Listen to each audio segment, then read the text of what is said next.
ಓಂ ಶ್ರೀ ಗುರು ಬಸವಲಿಂಗಾಯ ನಮಃ. ಅರಿವು ವಾಹಿನಿಯ ವಚನಾಂತರಂಗ ಮಾಲಿಕೆ 62ನೇ ಸಂಚಿಕೆಗೆ ತಮಗೆಲ್ಲ ಸ್ವಾಗತ. ಗುರು ಬಸವಣ್ಣನವರ ಭಕ್ತನ ಭಕ್ತಸ್ಥಲದ ವಚನಗಳನ್ನ ಚಿಂತನೆಯನ್ನ ಮಾಡ್ತಾ ಇದ್ದೇವೆ. ಅದರಲ್ಲಿ 275ನೇ ವಚನ ತನಕ ನಾವು ಚಿಂತನೆಯನ್ನ ಮಾಡಿದ್ದೇವೆ. ಈಗ 276ರಿಂದ 280ನೇ ವಚನದ ತನಕ ಈ ಸಂಚಿಕೆಯಲ್ಲಿ ನೋಡೋಣ. ಭಕ್ತನ ಭಕ್ತಸ್ಥಲ ಅಂತಂದ್ರೆ ಇದರಲ್ಲಿ ಪ್ರಧಾನವಾಗಿ ಪೃಥ್ವಿ ತತ್ವ, ಪಂಚಭೂತಗಳಲ್ಲಿ ಒಂದಾದ ಪೃಥ್ವಿ ತತ್ವ ಅತ್ಯಂತ ಗಾಢವಾಗಿರುತ್ತೆ. ಅದರ ಪರಿಣಾಮಗಳನ್ನ ಕುರಿತು ಆ ಪರಿಣಾಮಗಳನ್ನ, ಪೃಥ್ವಿ ತತ್ವದ ಪರಿಣಾಮಗಳನ್ನ ನಾವು ಹೇಗೆ ಲಿಂಗೀಕರಿಸ ಅಥವಾ ಪರಿಶುದ್ಧಗೊಳಿಸ್ಕೊಳ್ತಾ ಹೋಗಬೇಕು, ಹೇಗೆ ನಮ್ಮ ಜೀವನದಲ್ಲಿ ಅದನ್ನ ಶುದ್ಧೀಕರಣಗೊಳಿಸಬೇಕು ಅನ್ನುವ ವಿಚಾರವನ್ನ ನಮ್ಮ ನಡೆನುಡಿಗಳ ಮೂಲಕ ಶುದ್ಧೀಕರಣ ಅದನ್ನ ಇಲ್ಲಿ ಹೇಳ್ತಾ ಹೋಗ್ತಾರೆ. ಇಲ್ಲಿ ಬರುವಂತ ಭಕ್ತಿ ಯಾವುದು ಅಂದ್ರೆ ಶ್ರದ್ಧಾ ಭಕ್ತಿ. ಶ್ರದ್ಧಾ ಭಕ್ತಿ ಅಂತಂದ್ರೆ ಭಕ್ತಿ 6 ರೀತಿಯ ಭಕ್ತಿಯನ್ನ ಹೇಳ್ತಾರೆ. ಅಂದ್ರೆ ಮನಸ್ಸಿನ ಸ್ಥಿತಿಗಳು ಅಷ್ಟೇ, ಇನ್ನೇನೇ ಇಲ್ಲ. ಮನಸ್ಸು ಇವತ್ತಿರೋ ಸ್ಥಿತಿ ಅದು ಒಂದು ರೀತಿ ಇರುತ್ತೆ, ನಾಳೆ ಆ ಮನಸ್ಸಿನ ಸ್ಥಿತಿ ಬೇರೆ ಆಗಿರುತ್ತೆ, ನಾಡಿದ್ದು ಇನ್ನೂ ಗಾಢವಾಗುತ್ತೆ. ಹಾಗೆ ಒಂದೇ ಮನಸ್ಸು ಹಲವು ಸ್ಥಿತಿಗಳನ್ನ ಅದರ ಹೆಚ್ಚು ಅರ್ಥ ಆಗ್ತಾ ಆಗ್ತಾ ಏನಾಗುತ್ತೆ ಅಂದ್ರೆ ಅದರ ಸ್ಥಿತಿ ಬದಲಾವಣೆ ಆಗ್ತಾ ಹೋಗುತ್ತೆ. ಹಾಗಾಗಿ ಮನಸ್ಸಿನ ಈ ಒಂದು ಅವಸ್ಥೆಗೆ ಏನಂತಾರೆ ಅಂದ್ರೆ ಇಲ್ಲಿ ಶ್ರದ್ಧೆ ಅಂತ ಕರೀತಾರೆ, ಆರಂಭಿಕ ಅವಸ್ಥೆ. ಆ ಶ್ರದ್ಧೆ ಇದ್ದಾಗ ಮಾತ್ರ ನಾವು ಹಿಡಿದ ಕಾರ್ಯವನ್ನ ಸಂಪೂರ್ಣವಾಗಿ ಪರಿಪೂರ್ಣವಾಗಿ ಮಾಡ್ಲಿಕ್ಕೆ ಸಾಧ್ಯ ಆಗುತ್ತೆ. ಆ ನೆಲೆಯಲ್ಲಿ ಶ್ರದ್ಧಾ ಭಕ್ತಿಯನ್ನ, ಒಂದು ವಿಚಾರವನ್ನ ಶ್ರದ್ಧೆಯಿಂದ ಯಾವ ರೀತಿ ನಮ್ಮ ಜೀವನದಲ್ಲಿ ಅಳವಡಿಸಿಕೊಳ್ಳಬೇಕು, ಎಲ್ಲಾ ಒಂದು ನಡೆನುಡಿಗಳನ್ನ ಗುಣಾತ್ಮಕ ಕ್ರಿಯೆಗಳಾಗಿ ನಾವು ಅಳವಡಿಸ್ಕೋಬೇಕು ಅನ್ನೋ ವಿಚಾರವನ್ನ ಗುರು ಬಸವಣ್ಣನವರು ಇಲ್ಲಿ ತಿಳಿಸ್ತಾ ಹೋಗ್ತಾರೆ. ನಾವು ಅರಿಯುವ ಪ್ರಯತ್ನವನ್ನ ಮಾಡ್ತಾ ಹೋಗೋಣ. ಈಗ 276ನೇ ವಚನ ಅಂದ್ರೆ ಇವತ್ತಿನ ಮೊದಲನೇ ವಚನ. ಕೋಟ್ಯಾನುಕೋಟಿ ಜಪವ ಮಾಡಿ ಕೋಟಲೆಗೊಳ್ಳದೇಕೆ ಮನವು, ಕೋಟಲೆಗೊಳ್ಳಲೇ ಅದೇಕೆ ಮನವು. ಕಿಂಚಿತ್ತು ಗೀತವನ ಅನಂತ ಕೋಟಿ ಜಪವೆಂಬುದೇಕೆ ಮನವೇ. ಕೂಡಲ ಸಂಗನ ಶರಣರ ಕಂಡು ಆಡಿ ಹಾಡಿ ಬದುಕು ಮನವೇ. ಬಸವಣ್ಣನವರು ಬಂದಿದ್ದೆ ಯಾಕೆ ಅಂತಂದ್ರೆ ಜನರ ಜೀವನವನ್ನ ಅತ್ಯಂತ ಜ್ಞಾನಯುಕ್ತವಾಗಿ ಮಾಡ್ಲಿಕ್ಕೆ, ಅರಿವು ಪ್ರಧಾನವಾಗಿ ಮಾಡ್ಲಿಕ್ಕೆ, ಕ್ರಿಯಾ ಪ್ರಧಾನವಾಗಿ ಮಾಡ್ಲಿಕ್ಕೆ. ಪ್ರಮುಖವಾಗಿ ಅರಿವು ಪ್ರಧಾನ ಮತ್ತೆ ಕ್ರಿಯಾ ಪ್ರಧಾನ ಆಗ್ಬೇಕು. ಅಂದ್ರೆ ಅರಿವು ಮತ್ತೆ ಆಚಾರ ಏನಿದೆ ಇವುಗಳಲ್ಲಿ ಸಮನ್ವಯತೆ ಕಾಪಾಡ್ಕೋಬೇಕು ಅಂತ, ಎರಡು ಒಂದೇ ಆಗಿರ್ಬೇಕು ಅಂತ. ಅಂತರಂಗದ ಅರಿವು, ಬಹಿರಂಗದ ಆಚಾರ ಇವೆರಡು ಸಮನ್ವಯಗೊಳ್ಳಬೇಕು ಅನ್ನೋದು ಬಸವಣ್ಣನವರ ಒಂದು ಅತ್ಯಂತ ಸ್ಪಷ್ಟವಾದ ನುಡಿಗಳು.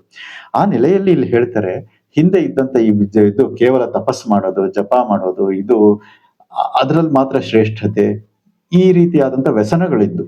ಶ್ರೇಷ್ಠತೆಯ ವ್ಯಸನಲ್ಲೂ ಕೂಡ ವ್ಯಸನ ಅಂತಂದ್ರೆ ನಾವು ಸಾರಾಯಿ ಕುಡಿಯೋದು, ಸಿಗರೆಟ್ ಸೇದೋದೇ ವ್ಯಸನ ಅಂತಲ್ಲ, ಶ್ರೇಷ್ಠತೆಯಲ್ಲೂ ಕೂಡ ವ್ಯಸನಗಳಿದ್ದಾವೆ. ಹಾಗಾಗಿ ಈ ಶ್ರೇಷ್ಠತೆಯ ವ್ಯಸನ ಇತ್ತು. ಜಪ ಮಾಡಿದವನು ಶ್ರೇಷ್ಠ, ಕಾವಿ ಹಾಕಿದವನು ಶ್ರೇಷ್ಠ, ಇದನ್ನ ಹಾಕಿದವನೇ ಶ್ರೇಷ್ಠ, ಸನ್ಯಾಸಿ ಆದವನು ಶ್ರೇಷ್ಠ ಅಂತ. ಇಂಥ ಈ ಶ್ರೇಷ್ಠತೆಯ ವ್ಯಸನಗಳನ್ನ, ಶ್ರೇಷ್ಠತೆಯ ಭ್ರಮೆಗಳನ್ನ ಕಿತ್ತು ಹಾಕಿದ್ರು ಬಸವಣ್ಣನವರು.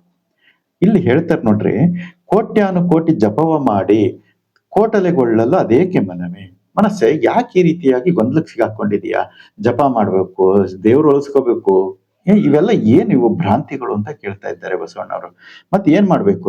ಕಿಂಚಿತ್ ಗೀತ ಒಂದು ಅನಂತ ಕೋಟಿ ಜಪ. ಅನಂತ ಕೋಟಿ ಜಪ ಮಾಡೋದ್ಕಿಂತ ಕಿಂಚಿತ್ ಗೀತ ಅಂತಂದ್ರೆ ಇಲ್ಲಿ ಒಳ್ಳೆಯ ಮಾತು ಅಂತ. ಕಿಂಚಿತ್ ಗೀತ ಒಳ್ಳೆಯ ಮಾತು, ಆ ಒಂದು ಒಳ್ಳೆಯ ಮಾತು ಅನಂತ ಕೋಟಿ ಜಪಗಳಿಗೆ ಸಮ ಆಗುತ್ತೆ ಅಂತ ಹೇಳ್ತಾ ಇದ್ದಾರೆ. ಜಪವೆಂಬುದೇಕೆ ಮನವೇ. ಮತ್ತೆ ಕೇಳ್ತಾರೆ, ತಮ್ಮ ಮನಸ್ಸಿಗೆ ತಾವೇ ಕೇಳ್ಕೊಳ್ತಾ ಇರೋದು, ಜಪವೆಂಬುದೇಕೆ ಮನವೇ, ಯಾಕೆ ಬೇಕು ಈ ಜಪ ಅಂತ ಕೇಳ್ತಾ ಇದ್ದಾರೆ. ಮತ್ತೇನ್ ಮಾಡ್ಬೇಕು?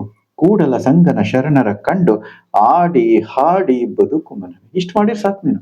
ಕೂಡಲ ಸಂಗನ ಶರಣರ ಕಂಡು, ಜ್ಞಾನಿಗಳು, ಅನುಭಾವಿಗಳು ಅಂತ ಏನ್ ಕರೆಸ್ಕೊಳ್ತಾರೆ ಶರಣರು, ಇವರುಗಳ ಜೊತೆ ನೀನು ಒಡನಾಟವನ್ನ ಇಟ್ಕೋ ಸಾಕು, ಮಿಕ್ಕಿದೇನು ಬೇಡ, ಎಲ್ಲ ತನ್ನಿಂದ ತಾನೇ ನೆರವೇರುತ್ತೆ.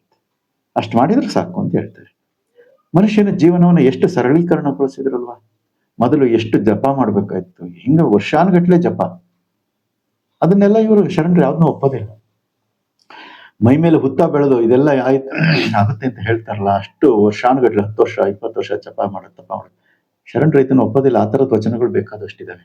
ಏನಿಲ್ಲ, ದೈನಂದಿನ ನಡೆನುಡಿಯಲ್ಲಿ ನಿನ್ನ ನಡೆನುಡಿಯನ್ನ ಶುದ್ಧೀಕರಣ, ದೈನಂದಿನ ಕ್ರಿಯೆಗಳಲ್ಲಿ ನಡೆನುಡಿಯನ್ನ ಶುದ್ಧೀಕರಣ ಮಾಡ್ಕೊಳ್ತಾ ಹೋದ್ರೆ ಎಲ್ಲ ಜಪ ತಪಗಳು ಇದರಲ್ಲಿ ಬಂದೋಗ್ಬಿಡುತ್ತೆ ಅಂತ ಹೇಳ್ತಾ ಇದ್ದಾರೆ. ವಾಸ್ತವಿಕ ಬದುಕನ್ನ ಕಲಿಸಿಕೊಡ್ತಾ ಇದ್ದಾರೆ. ಪ್ರತಿಯೊಬ್ಬ ಜೀವಿಯೂ ಕೂಡ ಬದುಕಬಹುದು. ಎಲ್ಲರೂ ತಪಸ್ ಮಾಡ್ಲಿಕ್ಕೆ ಕಾಡಿಗೂ ಕೂತ್ಕೊಳ್ಳೋಕ್ಕಾಗಲ್ಲ. ಆದ್ರೆ ಈ ಜೀವನವನ್ನ ಬಸವಣ್ಣನವರು ಏನ್ ಕಲಿಸ್ಕೊಡ್ತಾ ಇದ್ದಾರೆ, ಇದನ್ನ ಪ್ರತಿಯೊಬ್ಬನು ಕೂಡ ಮಾಡ್ಬೋದು. ಎಲ್ಲಿ? ನಾಡಿನಲ್ಲಿ ಇದ್ದುಕೊಂಡು ಮಾಡ್ಬೋದು, ಸಂಸಾರದಲ್ಲಿ ಇದ್ದುಕೊಂಡು ಮಾಡಬಹುದು. ಇದನ್ನ. ಆದ್ರೆ ಅದನ್ನ ಮಾಡ್ಲಿಕ್ಕೆ ಆಗೋದಿಲ್ಲ. ಅದನ್ನ ಯಾರೋ ಒಬ್ಬ ಲಕ್ಷಕ್ಕೊಬ್ಬನೋ ಕೋಟಿಗೊಬ್ಬನೋ ಏನೋ ಒಬ್ಬ ಕಾಡಿಗೆ ಹೋಗಿ ತಪಸ್ಸಿಗೆ ಒಂದು 10 ವರ್ಷ ತಪಸ್ ಮಾಡ್ಬೋದು. ಆದ್ರೆ ಈ ಬಸವಣ್ಣನವರು ಕಲಿಸಿದ ಭಕ್ತಿ ಎಲ್ಲರೂ ಮಾಡಬಹುದು ಅಂತ. ಅದು ಜನಪದ ಗೀತೆಯಲ್ಲಿದೆ. ಬಸವಣ್ಣನವರ ಭಕ್ತಿ ಎಲ್ಲರೂ ಮಾಡ್ಲಿಕ್ಕೆ ಯೋಗ್ಯ ಇದೆ ಅಂತೇಳಿ. ಹಾಗೆ ಮುಂದಿನ ವಚನ ಈ ರೀತಿಯಾಗಿದೆ. ಅಂದ್ರೆ ಈ ವಚನದಲ್ಲಿ ನಾವೇನ್ ಕಲ್ತ್ಕೊಂಡ್ವಿ ಅಂದ್ರೆ, ಕೋಟ್ಯಾನು ಕೋಟಿ ಜಪ ಮಾಡೋದಕ್ಕಿಂತ ಒಂದು ಒಳ್ಳೆಯ ಮಾತು ಆ ಕೋಟಿ ಜಪಕ್ಕೆ ಸಮ ಅಂತ. ಮತ್ತೆ ಅದನ್ನು ಕೂಡ ನಾವಿಲ್ಲಿ ಜಪ ಮಾಡೋದಕ್ಕಿಂತ ಮತ್ತೆ ನಮ್ಮ ಪರ್ಯಾಯ ಏನು ಅಂತಂದ್ರೆ, ನಾವು ಯಾವ ರೀತಿ ದಿನ ಕಳಿಬೇಕು ಅಂತ ಒಂದು ನಮ್ಮ ದಿನವನ್ನು ನಾವು ಸದುಪಯೋಗ ಪಡಿಸ್ಕೋಬೇಕಂದ್ರೆ ಶರಣರ ಜೊತೆ ಆಡಬೇಕು. ಆಡಿ ಹಾಡಿ ಅವ್ರ ಜೊತೆ ಆಡುವುದು, ಹಾಡುವುದು ಇವುಗಳನ್ನ ಮಾಡಬೇಕು. ಅಂದ್ರೆ ಅವ್ರ ಜೊತೆ ಒಂದು ವಿರಸ ಇಲ್ದಂಗೆ ಶರಣರ ಜೊತೆ ಯಾವಾಗಲೂ ಸರಸ ಸಮ್ಮೇಳವಾಗಿರ್ಬೋದು ಅಂತ ಹೇಳ್ತಾರೆ. ಅವರ ಒಡನಾಟದಲ್ಲಿ ಸುಖ ಸಂತೋಷದಿಂದ ಜೀವನವನ್ನ ಕಳೀತಾ ಇದ್ರೆ ಎಲ್ಲವೂ ಕೂಡ ಅಲ್ಲಿ ಬಂದು ಬಿಡುತ್ತೆ ನಮಗೆ ಅಂತ ಮುಂದೆ ಹೇಳ್ತಾರೆ. 277 ಮನವೇ ನಿನ್ನ ಜನ್ಮದ ಪರಿಭವವ ಮರೆದೆಯಲ್ಲ ಮನವೇ, ಲಿಂಗವ ನಂಬು ಕಂಡ ಮನವೇ, ಜಂಗಮವ ನಂಬು ಕಂಡ ಮನವೇ, ಕೂಡಲ ಸಂಗಮ ದೇವರ ಬಿಡದೆ ಬೆಂಬತ್ತು ಕಂಡ ಮನವೇ. ಮನಸ್ಸಿಗೆ ತರಬೇತಿ, ತಮ್ಮ ಮನಸ್ಸಿಗೆ ತಾವೇ ತರಬೇತಿ ಕೊಟ್ಟುಕೊಳ್ಳುವಂತ ಒಂದು ವ್ಯವಸ್ಥೆ ನೋಡಿ. ಹೊರಗಿನವ್ರು ಯಾರೂ ಇಲ್ಲ ಇಲ್ಲಿ. ತಮ್ಮ ಮನಸ್ಸಿಗೆ ತಾವೇ ತರಬೇತಿಯನ್ನು ಕೊಟ್ಟುಕೊಳ್ಳೋದು. ಯಾವ ರೀತಿ? ನಿನ್ನ ಜನ್ಮದ ಪರಿಭವವ ಮರೆದೆಯಲ್ಲ ಮನವೇ, ಅಂದ್ರೆ ನನ್ನ ಹಿಂದಿನ ದುಃಖಗಳು ಭವದಗಳು ಎಲ್ಲವನ್ನು ಮರೆತು ಬಿಟ್ಟಿಯಲ್ಲ ಮನವೇ. ಎಷ್ಟು ಕಷ್ಟಪಡ್ಬೇಕು ಈ ಮನುಷ್ಯನ ಜೀವನದಲ್ಲಿ ಅನ್ನೋ ಒಂದು ಎಲ್ಲ ವಿಚಾರಗಳನ್ನ, ಪರಿಭವವ ಮನಸ್ಸಿನ ದ್ವಂದ್ವ ಏನೇನಿದೆಯಲ್ಲ ಇವೆಲ್ಲವನ್ನ ಮರೆತು ಬಿಟ್ಟಿಯಲ್ಲ. ಈ ಕ್ಷಣ ಏನೋ ಒಂದು ಸುಖ ಸಿಕ್ತು ಅಂದ್ಬಿಟ್ಟು ಅದ್ರ ಹಿಂದೆ ಹೊರಟಿದೀಯಲ್ಲ ಅಂತ ಕೇಳ್ತಾ ಇದ್ದಾರೆ. ಈ ಸುಖದ ಹಿಂದೆ ಮತ್ತೆ ದುಃಖ ಇದೆ ಅನ್ನೋದು ಮರ್ತು ಬಿಟ್ಟಿದೀಯಲ್ಲ ಅನ್ನೋ ವಿಚಾರವನ್ನ ಬಸವಣ್ಣನವರು ಇಲ್ಲಿ ಹೇಳ್ತಾ ಇದ್ದಾರೆ. ಅದಕ್ಕೇನ್ ಮಾಡ್ಬೇಕು? ಇದರಿಂದ ಬಿಡುಗಡೆ ಆಗ್ಬೇಕು ಅಂದ್ರೆ, ಈ ದ್ವಂದ್ವಗಳಿಂದ, ಗೊಂದಲಗಳಿಂದ, ಅಜ್ಞಾನದಿಂದ ಮನಸ್ಸು ಬಿಡುಗಡೆ ಆಗ್ಬೇಕು ಅಂದ್ರೆ ಏನ್ ಮಾಡ್ಬೇಕು ಅಂತ ಹೇಳ್ತಾರೆ. ಲಿಂಗವ ನಂಬು ಕಂಡ ಮನವೇ. ಲಿಂಗ ಅಂತಂದ್ರೆ ಇಲ್ಲಿ ಸತ್ಯ ಅಂತ. ಸತ್ಯವನ್ನ ನಂಬು ಅಂತ ಹೇಳ್ತಾ ಇದ್ದಾರೆ. ಲಿಂಗವ ನಂಬು ಕಂಡ ಮನವೇ ಅಂತಂದ್ರೆ ಗುಡಿಯ ಲಿಂಗವನ್ನೇ ಆಗ್ಲಿ ಇಷ್ಟಲಿಂಗವನ್ನೇ ಆಗ್ಲಿ ನಂಬು ಅಂತ ಅರ್ಥ ಅಲ್ಲ. ಸತ್ಯವನ್ನ ನಂಬು ಅಂತ. ಲಿಂಗವ ನಂಬು ಕಂಡ ಮನವೇ, ಸತ್ಯವನ್ನ ನಂಬು ಅಂತ ಹೇಳ್ತಾರೆ. ಜಂಗಮವ ನಂಬು ಕಂಡ ಮನವೇ, ಜಂಗಮ ಇಡೀ ಸಮಾಜ, ಜ್ಞಾನಿಗಳು, ಶರಣರು ಒಡನಾಟ ಅವ್ರ ಜೊತೆ ಇರುವಂತ ಹಿಂದಿನ ವಚನದಲ್ಲಿ ಹೇಳಿದ್ರಲ್ಲ, ಅವರನ್ನ ನಂಬು, ಜ್ಞಾನಿಗಳನ್ನ ನಂಬು, ಜ್ಞಾನಿಗಳ ಒಡನಾಟದಲ್ಲಿರು. ಸತ್ಯವನ್ನ ನಂಬು, ಸತ್ಯ ಸಜ್ಜನರ ಜೊತೆಗೆ ಇರು ಅಷ್ಟೇ. ಲಿಂಗವ ನಂಬು ಅಂತಂದ್ರೆ ಸತ್ಯವನ್ನ ನಂಬು. ಜಂಗಮ ಅಂತಂದ್ರೆ ಇಲ್ಲಿ ಸತ್ಯದ ಹಾದಿಯಲ್ಲಿ ನಡೆದಂಥವರು ಯಾರಿದ್ದಾರೆ ಅವ್ರ ಜೊತೆಗೆ ಇದ್ದು ಬಿಡು. ಆಯ್ತು. ಕೂಡಲ ಸಂಗಮ ದೇವರ ಬಿಡದೆ ಬೆಂಬತ್ತು ಕಂಡ ಮನವೇ. ಇಷ್ಟು ಮಾಡಿದ್ರೆ ಸಾಕು, ಕೂಡಲ ಸಂಗಮ ದೇವರ ಜೊತೆಗೆ ನೀನು ಹೋಗ್ತಾ ಇರ್ತೀಯ ಅಂತ ಹೇಳ್ತಾ ಇದ್ದಾರೆ. ಬಿಡದೆ ಬೆಂಬತ್ತು, ಅವರ ದೇವರ ಬೆನ್ನಟ್ಟಿ ಹೋಗ್ಬೋದಂತೆ. ಇವೆರಡನ್ನ ನಾವು ಫಾಲೋ ಮಾಡಿದ್ರೆ, ಅನುಸರಿಸಿದ್ರೆ, ಸತ್ಯವನ್ನ ನಂಬಿ ಸತ್ಯದ ಹಾಗೆ ನಡೆದಂಥವರ ಜೊತೆ ಇರುವುದು, ಸತ್ಯ ಅಷ್ಟಾದ್ರೆ ಸಾಕು ಅಂತ ಹೇಳ್ತಾ ಇದ್ದಾರೆ. ಮತ್ತೆ 278ನೇ ವಚನ. ಸುರರ ಬೇಡಿದಡಿಲ್ಲ ನರರ ಬೇಡಿದಡಿಲ್ಲ, ಬರಿದೆ ಧೃತಿಗೆಡಬೇಡ ಮನವೇ, ಆರನಾದಡೆಯೂ ಬೇಡಿ ಬೇಡಿ ಬರಿದೆ ಧೃತಿಗೆಡಬೇಡ ಮನವೇ, ಕೂಡಲ ಸಂಗಮ ದೇವನಲ್ಲದೆ ಆರ ಬೇಡಿದಡಿಲ್ಲ ಮನವೇ. ನೋಡಪ್ಪ, ಯಾರನ್ನ ಯಾಕೆ ಬೇಡ್ತೀಯ ಅಂತ ಪ್ರಶ್ನೆ. ಯಾವ ವಿಚಾರ ಏನೇ ಆಗ್ಲಿ, ನನಗೆ ಜ್ಞಾನ ಬೇಕು ಹೊರಗಡೆ ಬೇಡೋದು, ನನಗೆ ಇನ್ನೇನೋ ಬೇಕು ಸಂಪಾದನೆ ಬೇಕು ಹೊರಗಡೆ ಬೇಡೋದು, ಮತ್ತೆ ಪ್ರತಿಯೊಂದಕ್ಕೂ ಕೂಡ ಹೊರಗಡೆ ಬೇಡೋದು ಬೇಡೋದು ಬೇಡೋದು. ಕೆಲವೊಂದು ಸಂದರ್ಭದಲ್ಲಿ ಏನೋ ಬೇಡಿಕೆಗೆ ಲಂಚ ಬೇರೆ ಕೊಡೋದು. ನನಗೆ ದೇವ್ರ ಹತ್ರ ನಾನು ಹರಕೆ ಹೊತ್ಕೊಳ್ಳೋದು, ಅಂಗೈಯಲ್ಲಿ ಇಷ್ಟಲಿಂಗ ಇಟ್ಕೊಳ್ಳೋದು, ನನಗೆ ಇದಾದ್ರೆ ಒಳ್ಳೆ ಕೆಲಸ ಆದ್ರೆ ನಾನು ನಿನಗೆ ಇಷ್ಟು ಕೊಡ್ತೀನಿ ಅಂತ.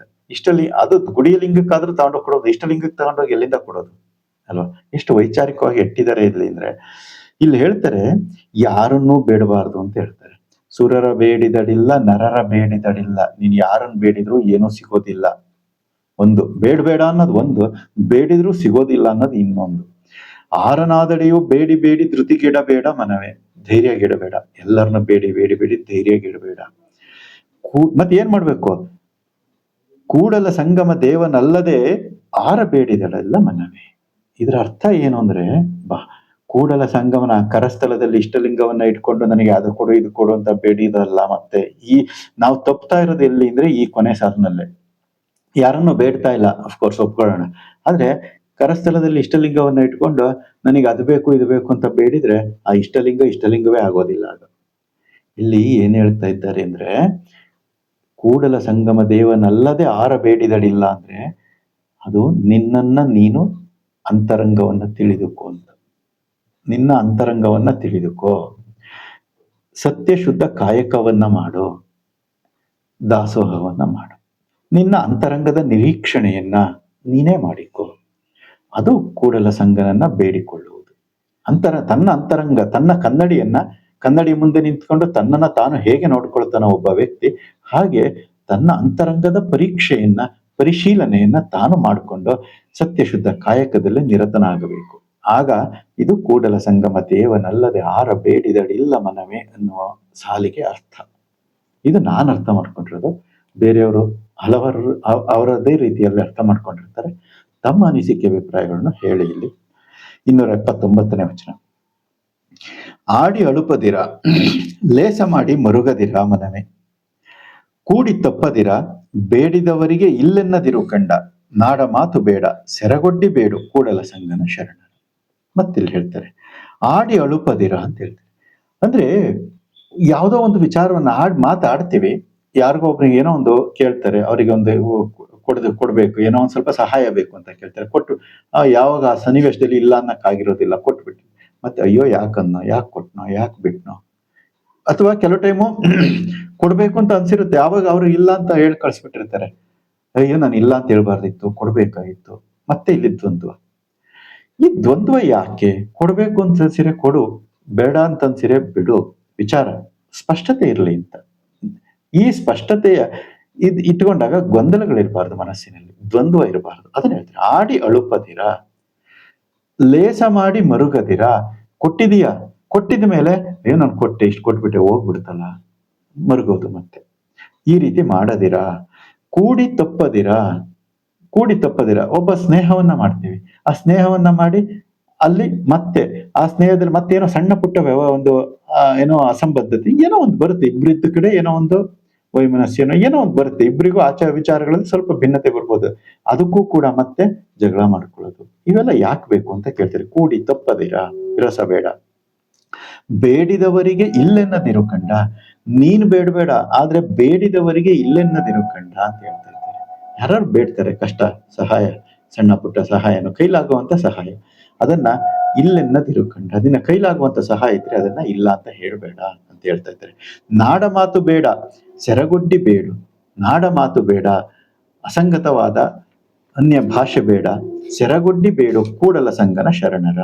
ನೀನ್ ಇರೋದಾದ್ರೆ ಯಾರ ಜೊತೆ ಇರ್ಬೇಕು? ಕೂಡಲ ಸಂಗನ ಶರಣರ. ಬೇಡುವುದಾದ್ರೆ ಯಾರನ್ನ ಬೇಡಬೇಕು? ಕೂಡಲ ಸಂಗನ ಶರಣರ. ಅಂದ್ರೆ ಸತ್ಯ ಶರಣರ ಸಂಘವನ್ನೇ ಮಾಡಬೇಕು.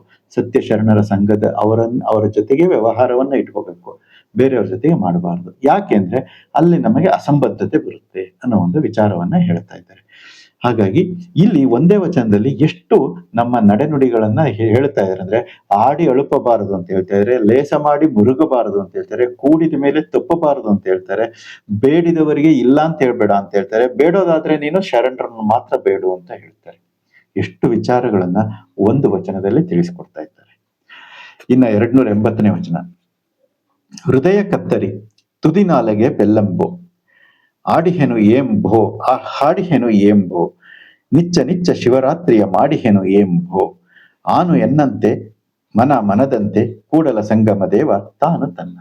ಇಲ್ಲಿ ಹೇಳ್ತಾ ಇದ್ರೆ ಅಂದ್ರೆ ಮನಸ್ಸಿನಲ್ಲಿ ದೃಢತೆ ಇಲ್ಲದೆ ಇದ್ರೆ ಏನಾಗುತ್ತೆ ಅಂತ, ಇಲ್ಲಿ ಶ್ರದ್ಧೆ, ಆ ಶ್ರದ್ಧೆ ಇಲ್ಲದೆ ಇದ್ರೆ ಏನಾಗುತ್ತೆ ಅಂತ ಹೇಳ್ತಾ ಇದ್ದಾರೆ.